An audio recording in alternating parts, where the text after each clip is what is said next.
Hello, everybody. Happy Thursday. Welcome back to the Sons of Liberty podcast. My name is Sam Mealy. My name is Hunter Young, and I have the hiccups.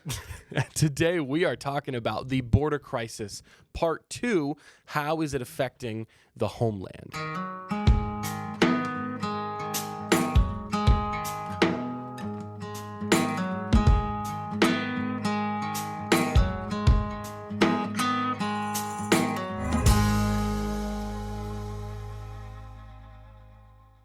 So last week we talked about what exactly is happening at the southern border in terms of this, how many illegal immigrants are actually coming across the southern border, where are they coming from, what are the demographics, the people that are pouring across, what does it look like on those border states, what parts of the states are the most, has the highest influx of illegal immigration, and then also talking about the abuse of the people coming across the border, talking about the cartels and the fentanyl that is pouring across the border. Now, today we are talking how are all of those things that are happening at the border affecting the rest of the country. So we'll be getting into the fentanyl crisis. We'll be talking about the hotel crisis.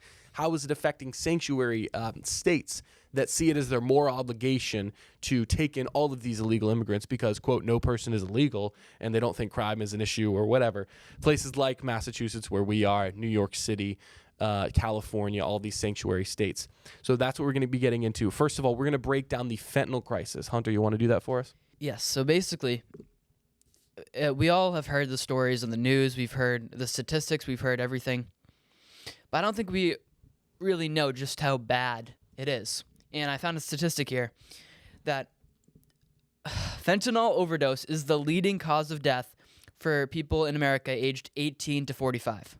The number one cause of death. That's crazy. Not gun violence. Not gun violence. Yeah. Not AR-15s. Not even suicide. I would have thought it would have been suicide. Yeah. But no, fentanyl is the leading cause of death. And obviously this is like, fentanyl could be suicide too, whatever. Mm-hmm. But this is a big issue. And most of the fentanyl is coming from the southern border. This isn't being made in America. It's coming from China. Yeah, the chemicals are created in China. It's then shipped to Mexico, where they are created in actual labs, where fentanyl, and then they're put into the fentanyl pills, and then the cartels traffic it across the border.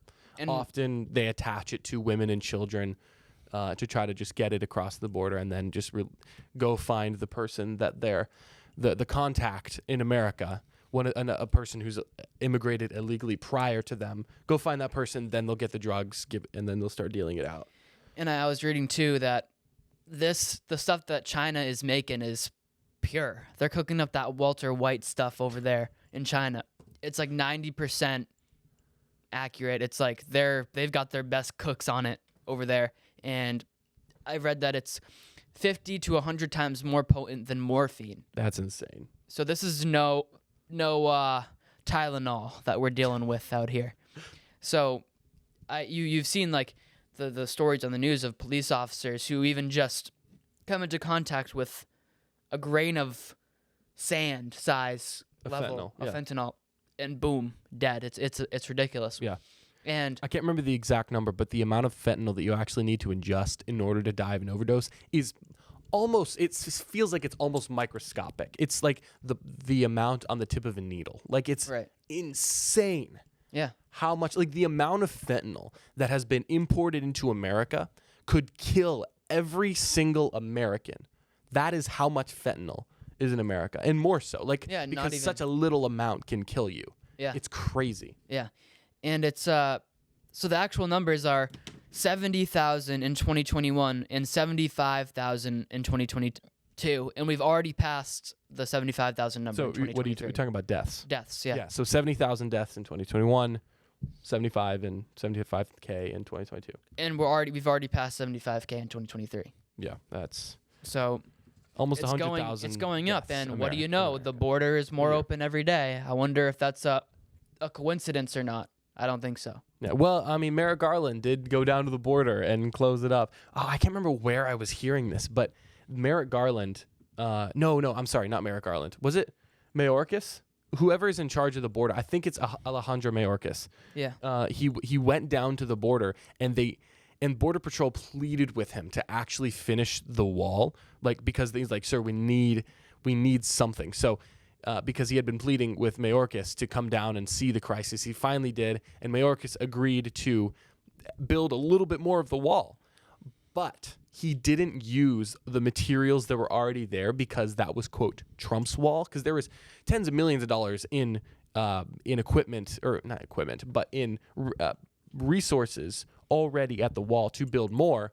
But when Biden administration, came into office, they shut it down, and they just have been sitting there for a few years now.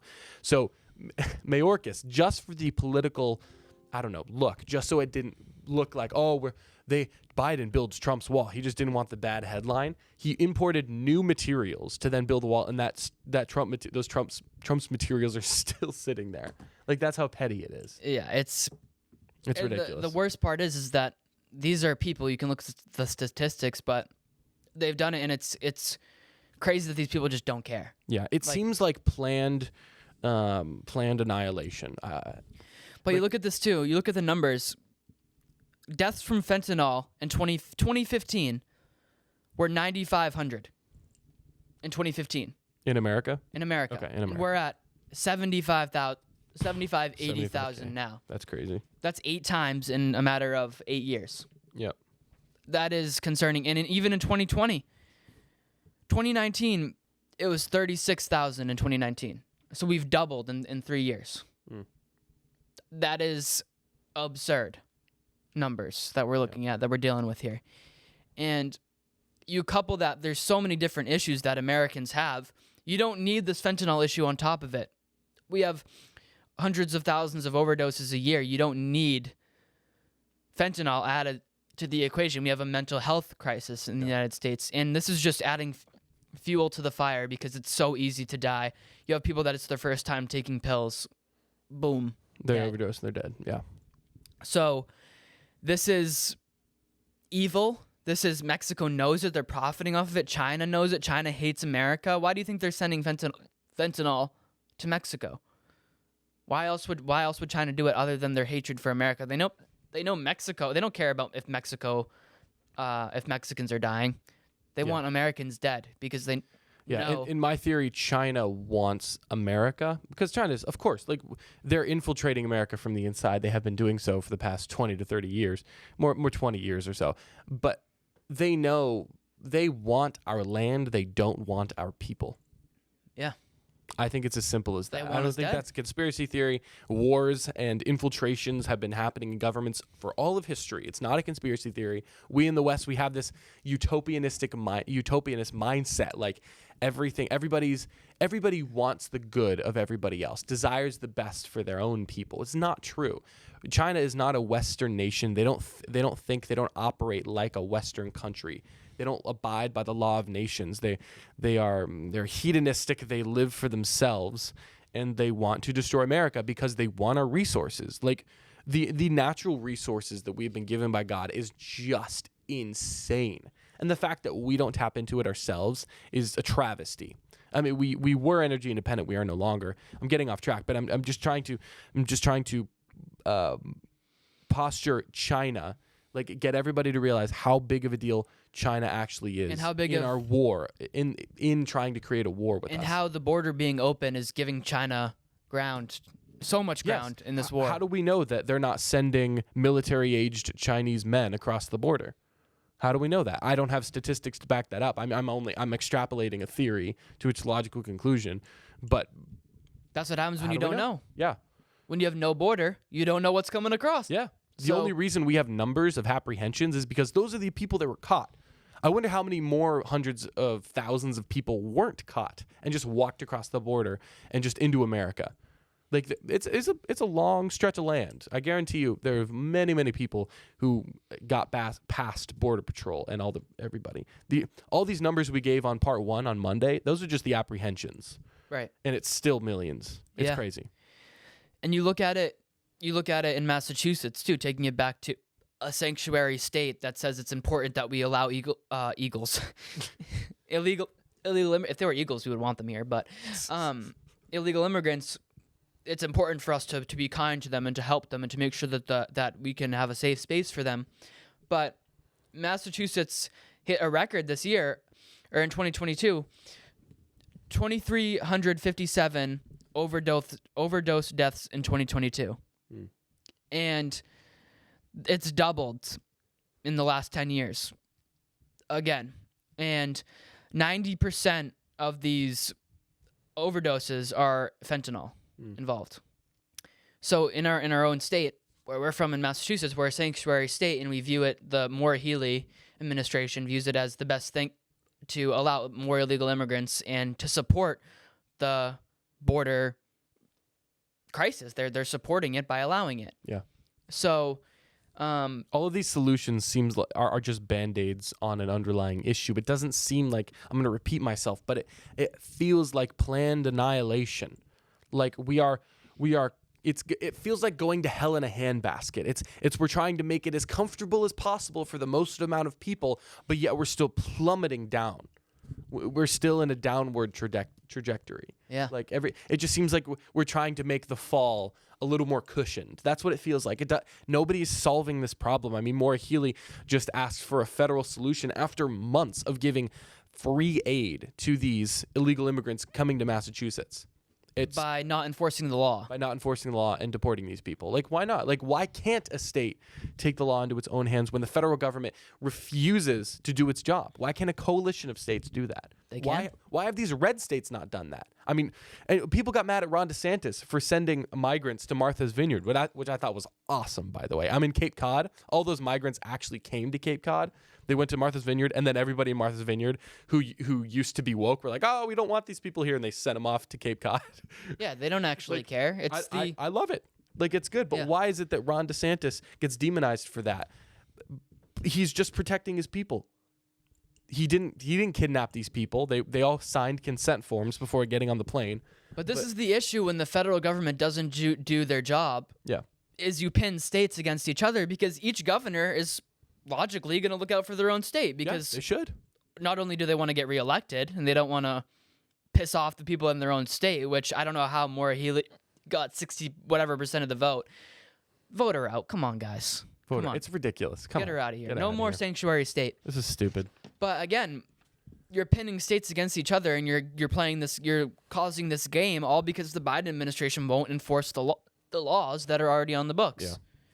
And so we have this issue. It's a snowball effect. It's one thing, and then it's another thing, and then it's another thing, and then it's another thing. And now we have this issue affecting basically every area of our lives because it's a people issue. When you have mo people, you got mo problems. And especially when you don't know who these people are. They don't have Western values. They don't have Christianity. Some of them probably do have Christianity coming from where they come from. South America is pretty Christianized, but good job, missionaries. But anyway, they don't have an idea of the way structured societies are supposed to work. Yeah. And you bring chaos into a country that's already in chaos, and what do you know? You breed more chaos.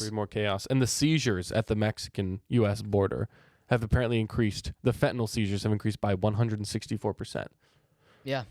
In the last 2 years. In the last 2 years. And then seizures in 2023 of, what do we got here? 21,000 pounds of fentanyl. Is that what this is talking about here? Yeah. Oh my gosh, dude. 14, and then because last year's it was like 14,000 pounds of fentanyl. That's literally a ton of fentanyl. This could kill. Anyway, go ahead. It could kill the entire population of the United States. Yeah, that's not very funny. It's insane. Oh my gosh. Why? Why are we letting this happen? And it's causing more of a homeless crisis. I mean, in 2022, I think it was the annual the Pit count. Which is a organization that does a bunch of homeless work with the homeless across the nation. Their statistic is that we have 582,000 homeless people in America right now. I wonder how many of those people are actually directly caused by this border crisis. How many of these people just come and then don't get deported? But now this brings up the question.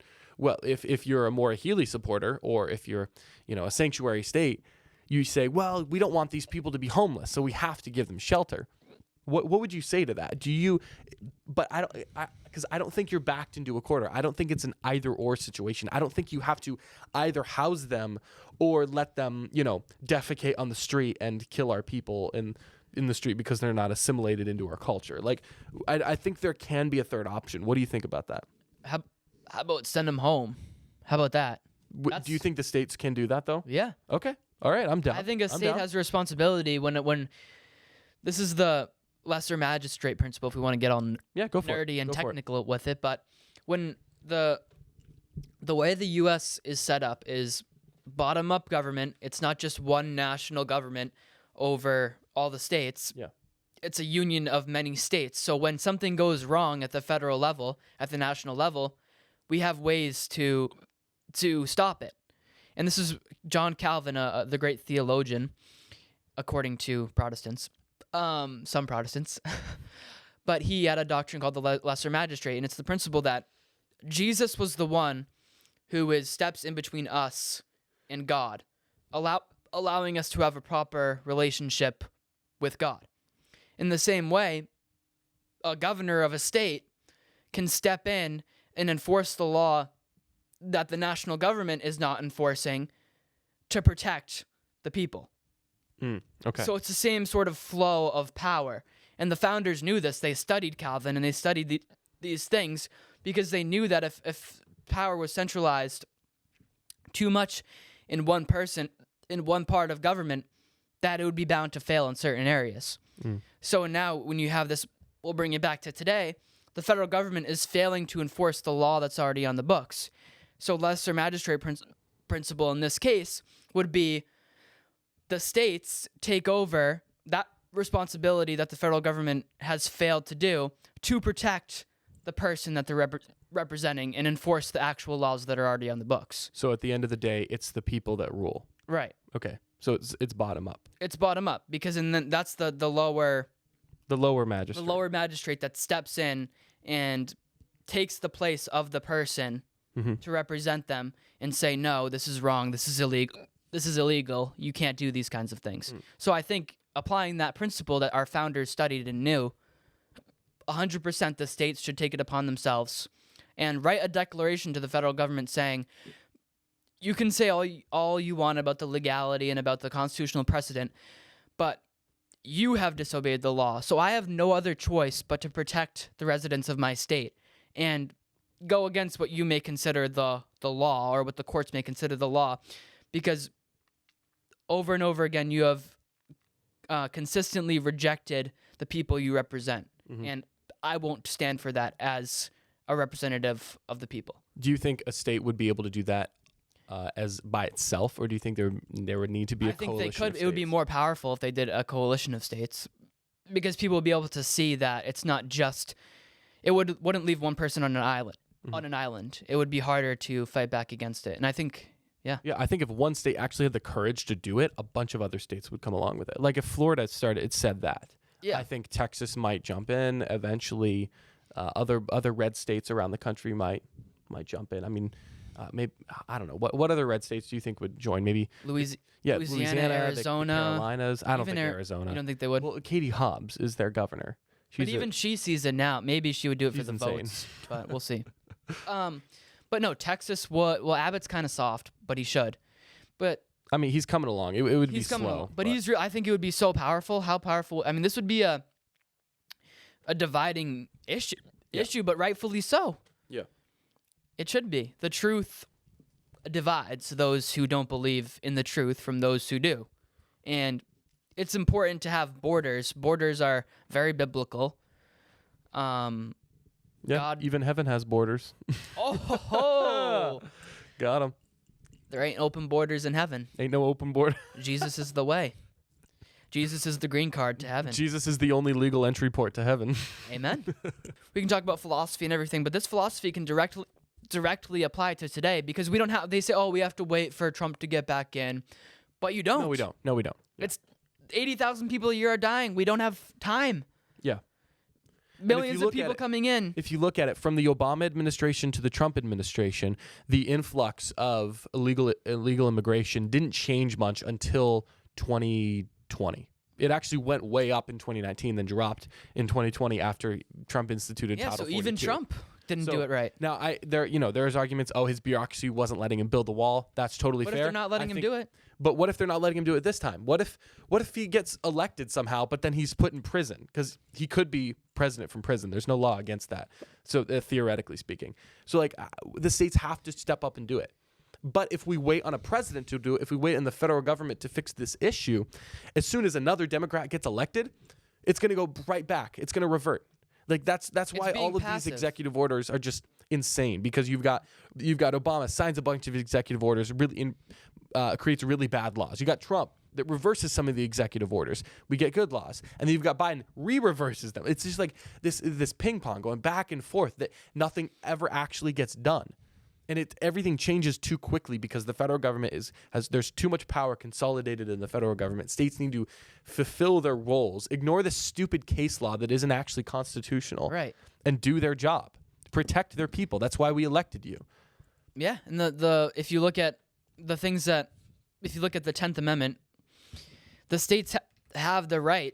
The states have a lot more power than they have now, than they think that they have. And one of the amendments, I'm sorry, I just have to add this. One of the amendments is actually that anything that isn't addressed, that isn't an expressed enumerated power within the Constitution as being delegated to the federal government, all other things are left to the states.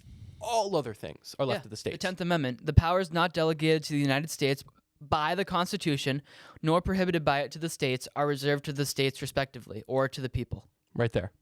So that's clear. Yeah, it's clear. And if you apply the principle behind this, it's in the same way. If the federal government is not doing their job, it would be assumed that the states should take over that job. Yeah. I mean, if we use our brains here instead of all this legal gobbledygook that isn't even real law. Yeah. Because what is our law based off of? If we're basing our law off of other people over and over again, who fallible or wrong, we as Christians we know that humans are naturally fallible. If we're basing it off of that, then we're gonna be wrong. No wonder why we have a screwed up mess we have now. Mm-hmm. But if we relied on something that's steady and based, the Constitution is not the Bible, but it's based upon biblical principles of bottom up power, then we can solve this issue. But instead we're being idiots and we're being passive, weak men as governors, and I think DeSantis is a man. Oh yeah, DeSantis is an awesome governor. Yeah, dude. But take it a step further. Yeah, but you do realize is that to extrapolate on your DeSantis example, before DeSantis, Florida was a mess. Yeah, it was not like a ruby red state. It was a mess. Oh my gosh, the voting systems were crazy. I mean, DeSantis won that election. But man, the hair of his chinny chin, let me tell you, dude, it was so close. The election, it took days to count the ballots. The crime was awful. Like Florida was a very purple state. It was a swing state, and it was expected. Like if you win Florida, you might win the election. Now it's totally red. DeSantis went in there and he proved that when you govern well, when you punish evil, the people who majority are decent human beings are going to reelect you and are going to like you. Yeah, and I think this is good. Crazy thought. It's like all these people are like, oh, DeSantis is a Christo-fascist because he's banning like these LGBTQ books in schools. He's not allowing self-expression, and he's forcing Christianity down everybody's throats. But the states have the right to do that. And then you look at the results. Well, the result was the greatest Republican victory in the history of Florida. Is DeSantis' reelection. Obviously, the people like it. They're flourishing. Obviously, they're down. Yeah. So maybe we should try that in other places because the states have the right. It's good that we're getting into this because we can talk about the numbers, the statistics, the policy, all we want, but it doesn't matter if we don't tackle the ideology behind it. Because the ideology behind this is law versus lawlessness. It's chaos versus order. It's truth versus falsehood. And that's what we're dealing with. We're dealing with things that are, as a man thinketh, so is he. That's what the Bible says. So these ideas that these Marxists, these liberal Democrats have, are that there shouldn't be any borders. And they say, oh, well, that's not really what we believe, but it's playing out. You will know them by their fruits. We're seeing the fruit of this godless ideology, and we need to bring, as Christians, we need to not just say, oh, what will this policy do? Say the policies that we're proposing are because of the Bible. My hiccups are getting to me here, but are because of the Bible, are because of limited government principles, are because of we need self-government, because we need law, because God is a God of order and a God of law. We need to stop isolating our Christianity from our politics and say, no, the left, you have a religion too. We're allowed to have our religion, and we happen to have the correct one. And I'd rather enforce the correct one and the ideology of the correct one over your crap ideology. Look at the fruit of that. Look at the fruit of America when it was majority Christian, actual Christian. It's still technically majority Christian. But when Christian beliefs permeated the government and permeated the culture, look at the kind of culture we had. We had the most we built the most prosperous nation in history. I think we should go back to that as conservatives. We shouldn't just be playing on their level, on their playing field, and saying, "Oh, let's keep moving forward. Let's keep advancing. We have our policies, they have theirs." This is not an equal battle. This is good versus evil. Yep. And we need to treat it as such. Yeah, it's an issue. We got to address this. So, how specifically is this playing out in places like Massachusetts, like New York? So we're going to get into this. How is it actually affecting places in Massachusetts? So I'm going to read from an article from Boston News, and I'm just going to read the excerpt. A change of plans is underway in the state response to the ongoing shelter crisis, as some migrant families are currently living in hotels are set to move into different hotels by the end of the month. With a total of 10 current shelter locations scheduled to close, the plan has drawn mixed reactions. Blah, blah, blah. Let's go down here. Okay, so basically, there's a specific statistic on what's actually happening here. Okay, so there are... And you look at these... Here we go. As of September 11th, barely 2 weeks had passed since the migrant crisis arrived in their city of 40,000 people, 10 miles northwest of Boston. Where is this? Okay. Massachusetts was the only state with a right to shelter law that guarantees families with children a place to stay if they meet certain criteria. This is the New York Times. The crisis has been accelerating, with more than 80 cities and towns receiving migrants to date. And New York City has a similar law that has generated tumult and debate, and that goes even further, requiring it to provide shelter to anyone who asks. So you don't even have to meet certain criteria. You can just be like, "Hey, I just need a place to stay," and they'll give it to you free. And it is costing, where is it? $45 million per month.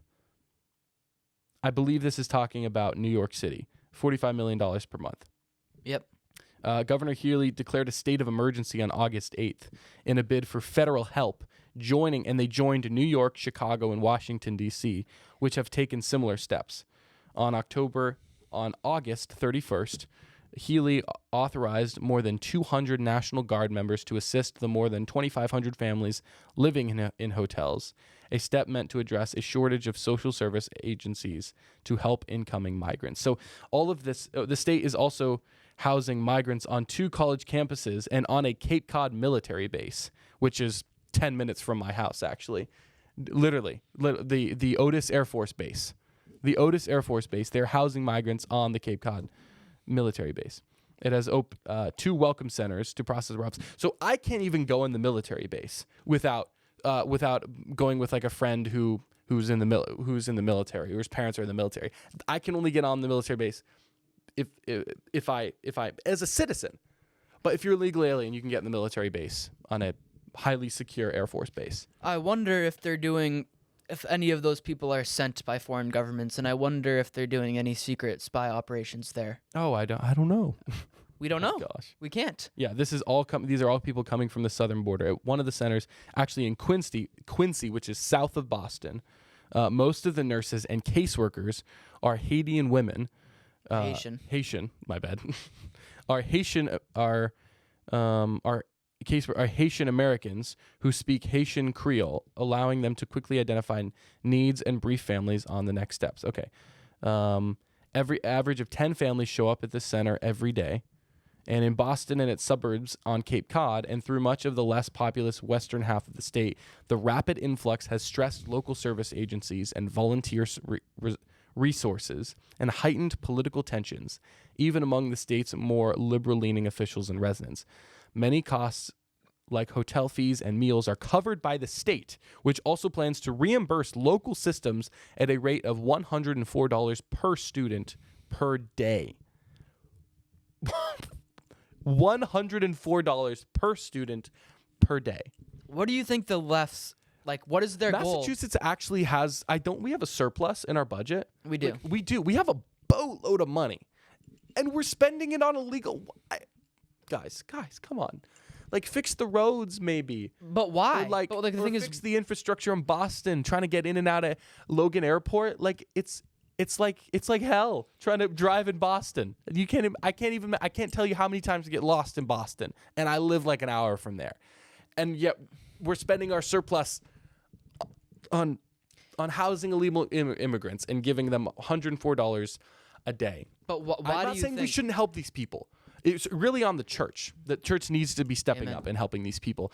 But it did kind of piss me off when Healy asked faith leaders to start housing illegals in their churches directly after Massachusetts asked churches or forced churches to close down. They closed them down, and now they're asking them to house illegally. They want to have their cake and eat it too. They know. Oh my God. They know that Christians are the ones who are the only ones who can actually solve this problem. This is the problem when you have governments that try to do charity. Government charity has never worked, will not ever work, and does not work. The government's only job is to provide justice, blind justice. Yeah. Yeah. Lady Justice wears a blindfold, and that is her only job. But why do you think? Why is this their big issue? Why is this the hill that the left is dying on? The more Healys of the world. Why is this a main issue for them to allow illegal immigrants? Why do they care more about illegal immigrants than the residents of their own states that they represent? I don't know, but it's just passive. Like, this is what happens when you have a female governor. You just get they're just led by emotions and a leftist ideology, But I think it's more malicious than that. It's got to be more malicious than that because it's not actually that passive because they're spending money and they're funneling these people in and they're accepting these people from Florida. They're not having a spine to actually stay. It's not necessarily women governors. It's not even that they don't have a spine. It's that they don't care. But I think they do. I think she's overwhelmed by it. She just doesn't want. She's too afraid to actually do anything about it. She knows it's an issue. She knows it's a huge issue with Massachusetts citizens. But yet she's not doing anything about it. All she's doing is, like I keep saying, putting a Band-Aid on the problem. The thing is, she lives in her however many $1 million home. Do you think she really cares? Like, really? Is this really an issue for her? And the thing is, the Democrats have said that they want to make these illegals legal. Do you think that mass amnesty? Oh yeah. My gosh. Yeah. Do you think that they're going to vote for Democrats or Republicans? Democrats. Yeah. So, I think this is more malicious than we're making it out to be. Yeah. I think that they know the issues that they're causing. We'll pause here.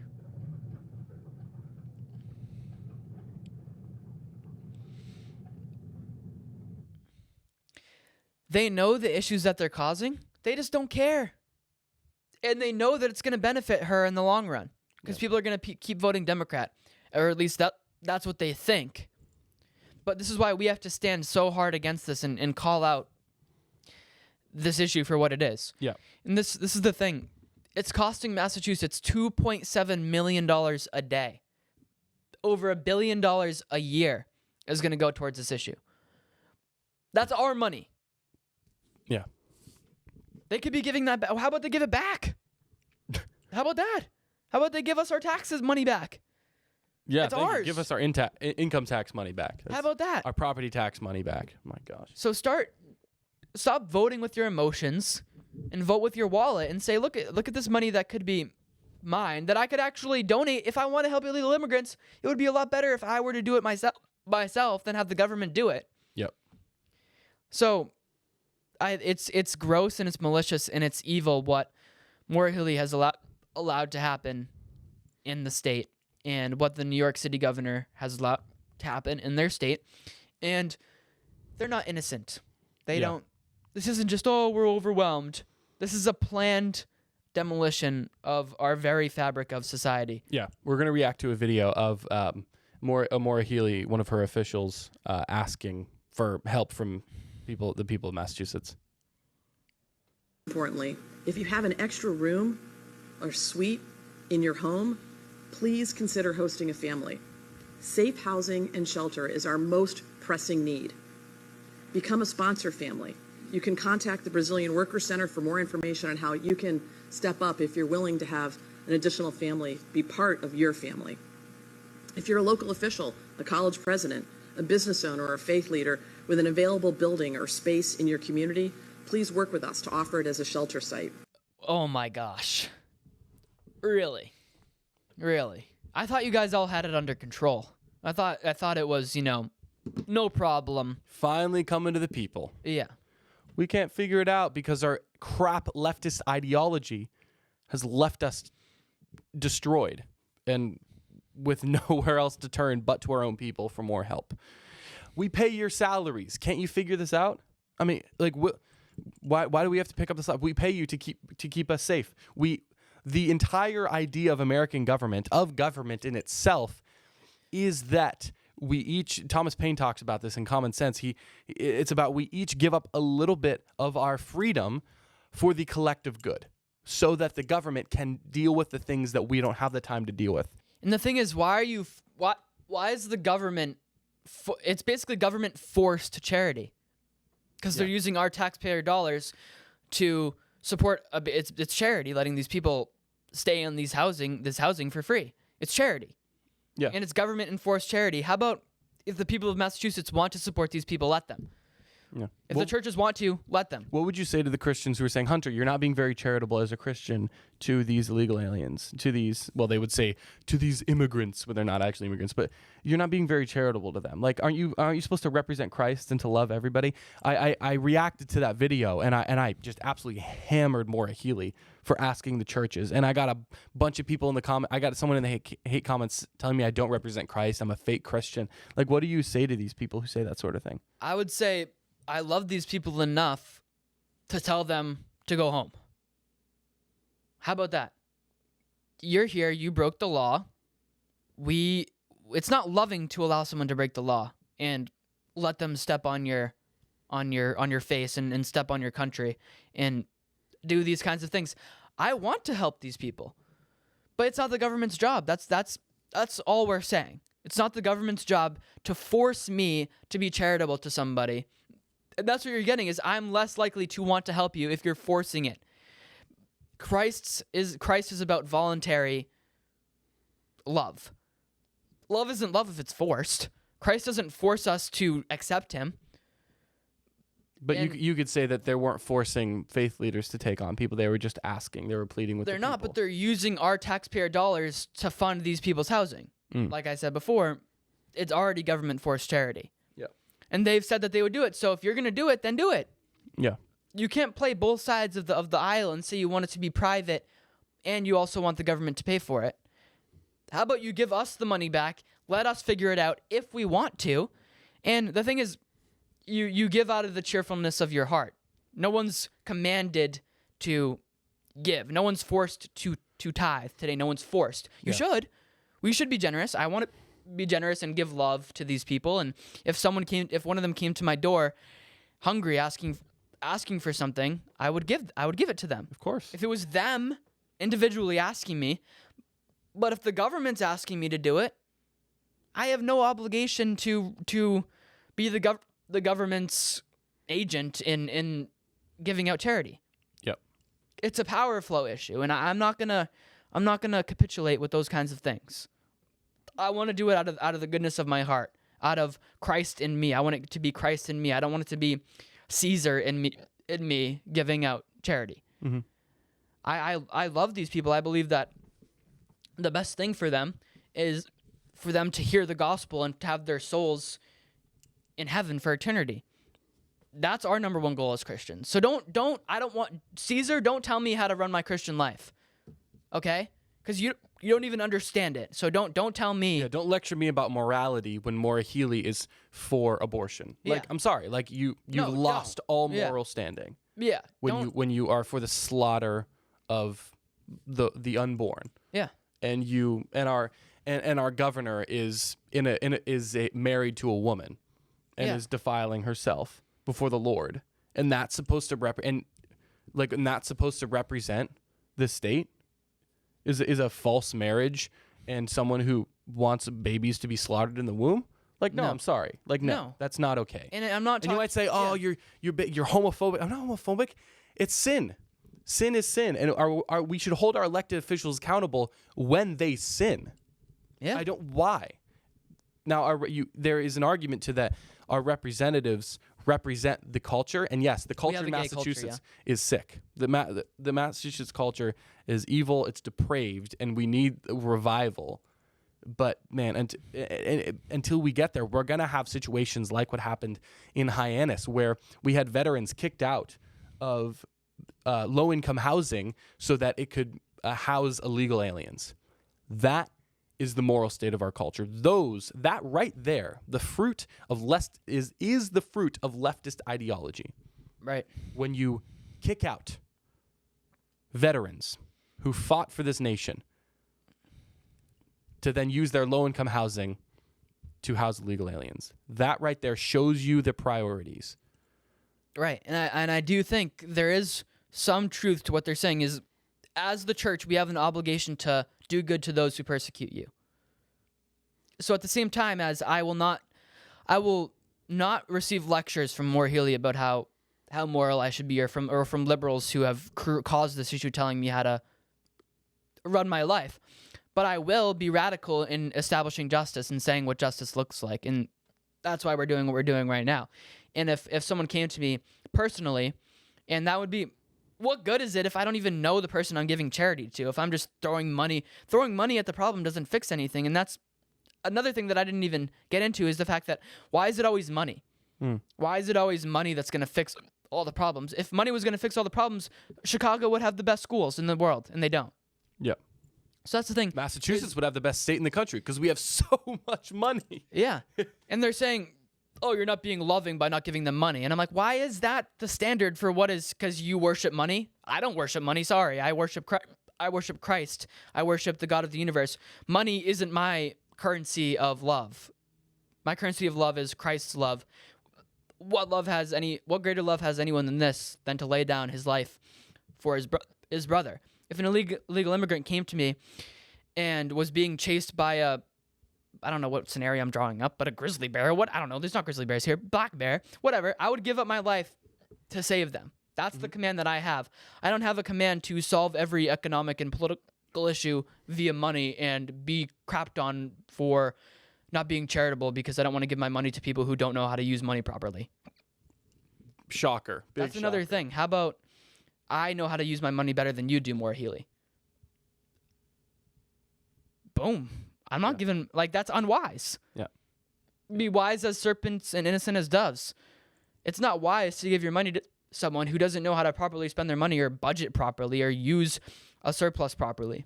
So don't lecture me on how to run my Christian life if you're not a Christian. Please and thank you. I love you, but don't do it. Yeah. So the issue in Massachusetts is very prevalent, but I think the only other place where it's worse is New York City. We're going to react to a video by Turning Point USA. This was created by Savannah Hernandez, a Turning Point USA contributor, and she broke down the largest migrant hotel in New York City. She was talking about drunk kids, alcohol, and violence. So she's talking about a specific hotel in New York City. New York City, the thriving and fast-paced metropolis, is currently in a state of emergency as over 60,000 illegal immigrants have made their way into the area. Mayor Eric Adams has recently declared that 50% of the hotels in the city are now filled with migrants, and for the first time, we're getting an exclusive look at what the inside of one of these hotels looks like. We sat down with whistleblower Carlos Arellano, who worked inside the Row NYC for the past 7 months. This hotel, located 1 block from Times Square, previously rented rooms for $500 a night. Carlos shares it is now the largest migrant hotel in New York City. So in the hotel, we have close to 5,000 migrants. It hovers between 4,800 to 5,000. It's the biggest hotel out there that's housing migrants. They housed 5,000 people together in 28 floors. You have the NYC badge, so 5,000 in one hotel. That is absurd. And what do you think these poor people that are coming in here thinking America's like this great, amazing country that's like run so well? Everybody tells them that it's like, oh, it's the best, go to America. And they're coming here and like, there's all these people and like there's crap on the streets and there's homeless people all around. And they're like, I mean, I'm sure it's better than what they come from. But it's like, is this really the paradise that I've been sold? Yeah. you're a city employee, correct? Yes, I was a side administrator at the Row Hotel. Anything involving this hotel, I was helping run it. One of the first stops migrants make when they are bussed in is the Port Authority bus station. It's at this station that they are first dropped off, assigned a hotel, and sent to locations such as the Row NYC.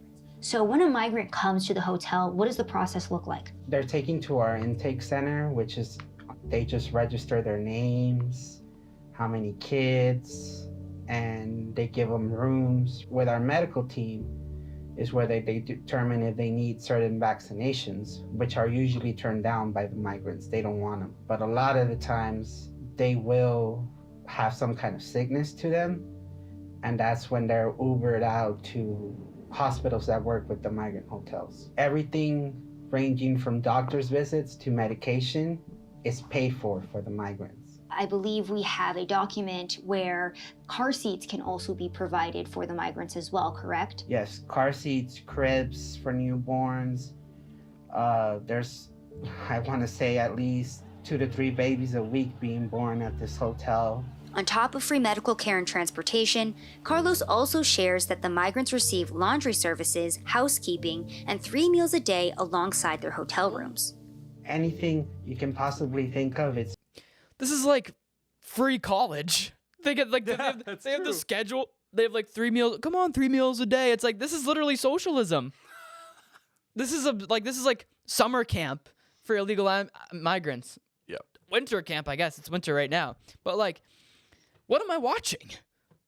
Like, is this a country that like believes in the law or anything? Like, this is like it's a game almost. It's like a collect the migrants game in the hotels. Like, what are we doing? These are real people. Like, what are we doing to them? We're acting like we just have like V-Bucks to friggin' spend on migrants. Like money. Oh, well, actually we do just print money. So, I mean, it doesn't even matter. It is like that. And that's like it's like this ideology that's behind this is that, oh, we're just like in a video game world. We're in like a simulation, you know, it's like not even like, let's like collect as many people as we can and as many like social credit points as we can to like make ourselves look good. In reality, like you have these real people who probably like are smart and realize that they can come here and get things for free. Yep. But no, they're not going to like tell their families to come or anything like that. Around 200 through 300 Metro cards a day are given for free.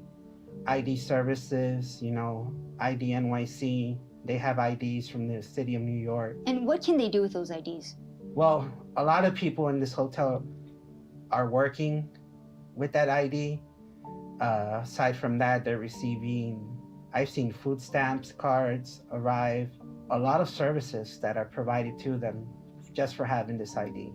And then my other question for you too is, how much does it cost per day to feed these migrants? So in our hotel, it's $383 for 5,000 people, and that's just for 1 day worth of meals. In January of this year, it was reported that Mayor Eric Adams signed a $275 million contract that would fund the migrants staying in hotels across the city for the next 6 months. A budget of around $50. This is crony capitalism right here. The hotels are probably making bank off this. I mean, they're probably ecstatic. Oh, yeah. And that's what happens when you have, like, I'm a free market guy, but this is crony capitalism. This is like, these people are up there in their offices in their suits. They live in their nice penthouses and they probably don't see, they get driven in a limousine. They don't see all the traffic that's caused by this. They don't see any of the actual repercussions of these issues. And we're living in a friggin' 1984 Big Brother. These people are better than us. These people are, you know, let's just let the little people, you know, they can, you know, I guess they'll face the consequences, but we're rolling in our money. Stocks are up, way up for our hotels, but I don't really. I mean, those people are just dirt. Like, you think that they really care about these migrants, or do you think they just see them as a dollar sign? A dollar sign. That's all it is. But this is charitable. This is charitable, guys. Yes, this is how charity works. Enabling poor decisions. Yeah, and enabling. You want to talk about making people rich? What I mean? Oh, our hotels are going to be booked every day. Every day. Awesome. I don't even have to like do any advertising or anything. And yet the AOCs of the world would call this. This is like charity. paradise. This is socialism. Yeah, this is the utopia they wanted. $55,000 per migrant. However, the city is running out of hotel rooms, with Adams stating that some hotels don't want to shelter migrants. Carlos provided us with an inside look at the Row NYC that may give us some insight as to why. The migrants being in those hotels have destroyed them. There's a lot of alcohol in these rooms. Housekeeping is there all week, and they'll clean it, and by This is literally college, dude. This is literally a college dorm. Look they got Coronas and stuff in here. Like, they're partying it up. I can't even blame them. I can't even blame them. We're getting free lunch. We're getting free college, baby. This is literally like, look at that. Tell me that doesn't look like a college dorm. This is. Oh my gosh. Look at this is sad, but really it is. Like, this is not loving at all. And this is what the left calls charity. Yeah. This is the least charitable thing you can do to anybody, is to enable them in their pigsty. Yeah. Like, this is so sad. by the end of the night, there's kids getting drunk together. There's people hooking up with each other. I even have seen reports of certain managers who are using this to get intimate with people. It seems like the hotel is one big party. There's multiple guns in these rooms as well. The alarming thing is that this hotel is meant to be a family hotel. One situation that I'll never forget was I was on my lunch break and I was at Walgreens, and while I was in line, I saw one of the migrants sticking alcohol into their children's backpack. And they stick them in the children's backpack because they know we wouldn't dare to check a child's backpack. They do this kind of stuff. These people are smart, dude.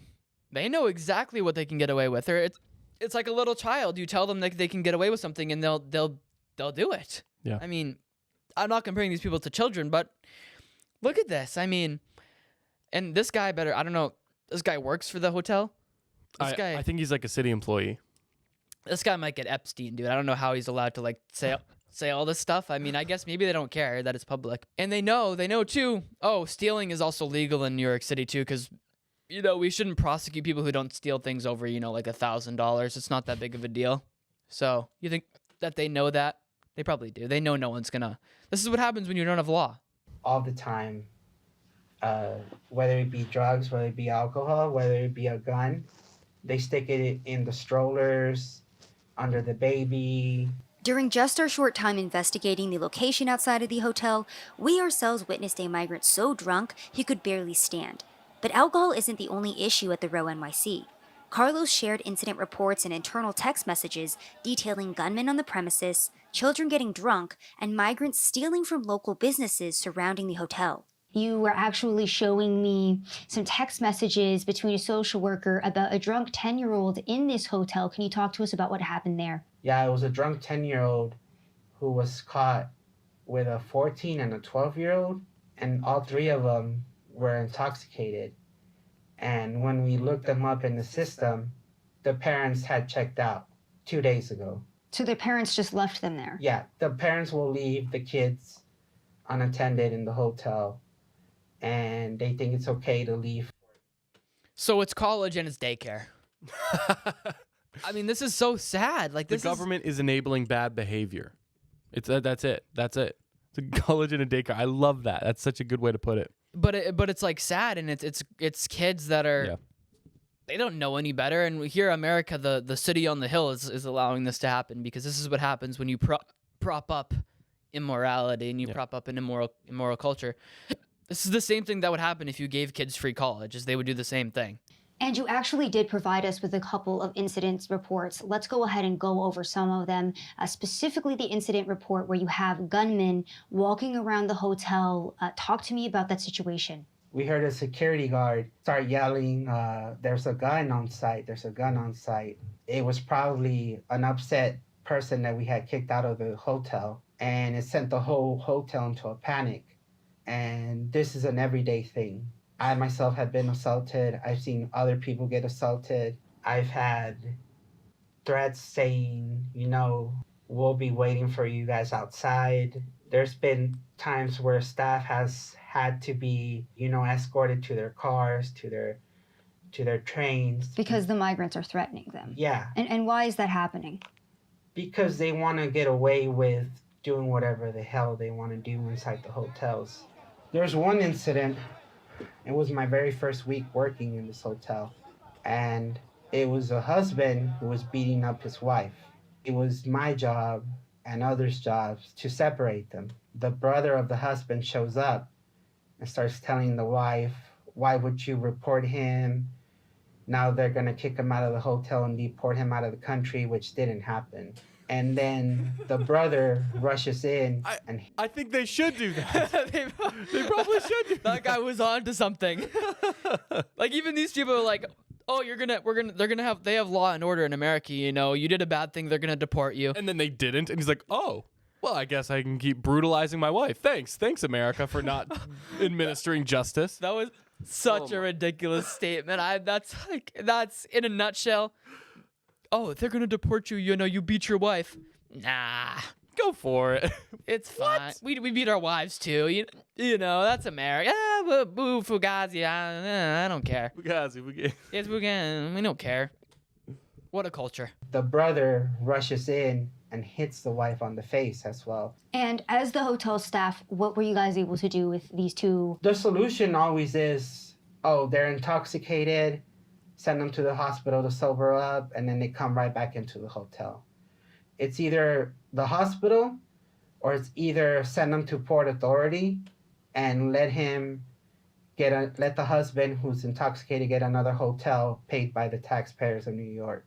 Often at times there was migrants causing chaos with shoplifting. The one instant where I showed you that video, aside from being caught shoplifting, they started getting physical. And a lot of the times it was, go calm the migrant down, get him inside the hotel. Oh my gosh. He's just dancing with them. He's like, oh, miss me. Can we get these guys? These guys could be on a football team or something. Let's get these guys in a UFC cage, too. Dude, let's get some real. Call up Dana White, dude. Put him in a cage. Let's get some real capitalism in here. Let's make these people some money, dude. This is a joke. This is absolutely a joke. Gosh, There's no way this is real. There's no way I just witnessed that. Like, this is real life right here. This is not a video game. This guy, is that a sign? What did he threw a sign at him. This is what happens when you don't have the Second Amendment. You gotta throw signs at each other.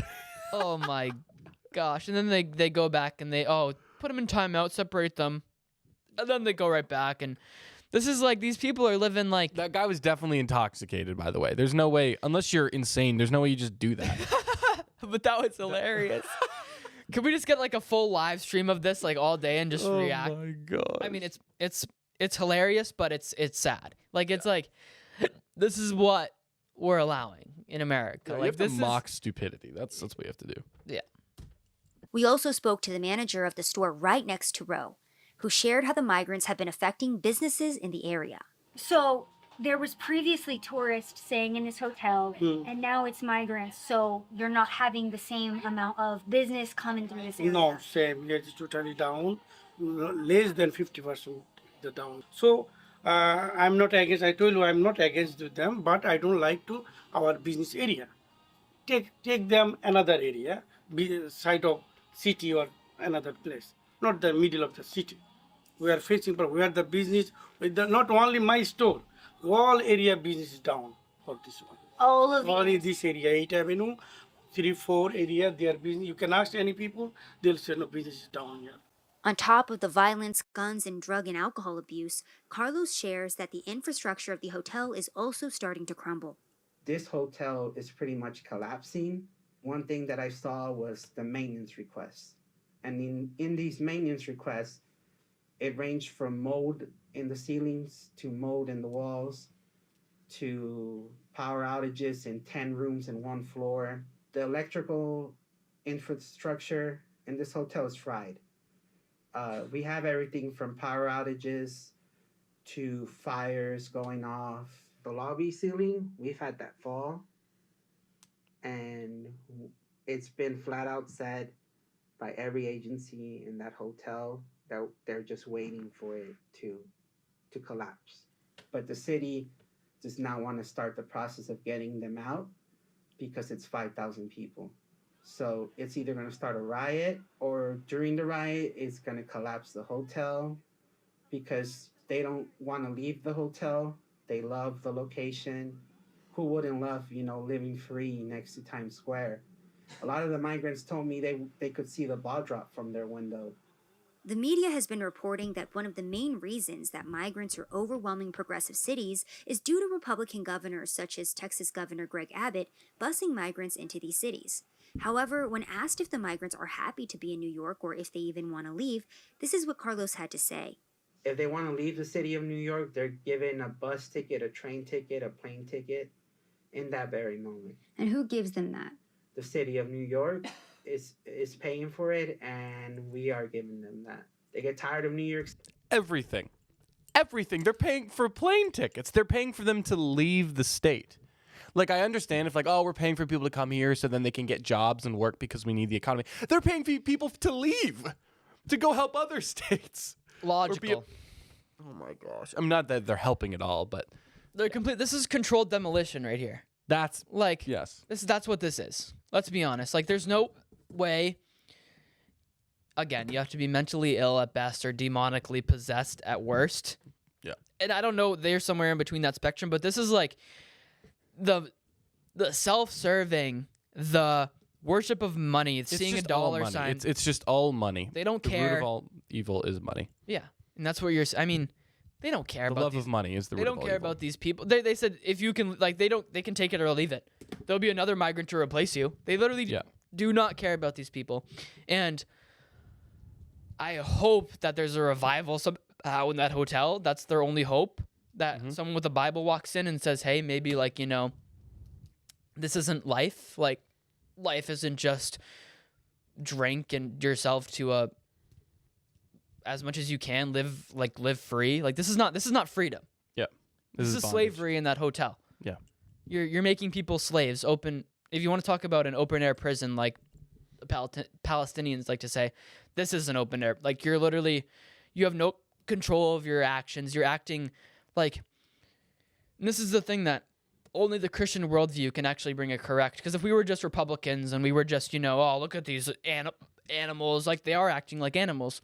But each one of those people is made in the image of God, and they're a person worthy of value and respect and dignity, and allowing them to live in these conditions and propping it up with money is probably about the least loving thing you can do to this person. And it's that's what happens when you're devoid of God and you don't have proper ethics to build from. You get crap like this because this is the logical conclusion of everything the left has been pushing for the last 100 years or whatever since Marx died. They move on to the next city: Chicago, Philadelphia, Washington.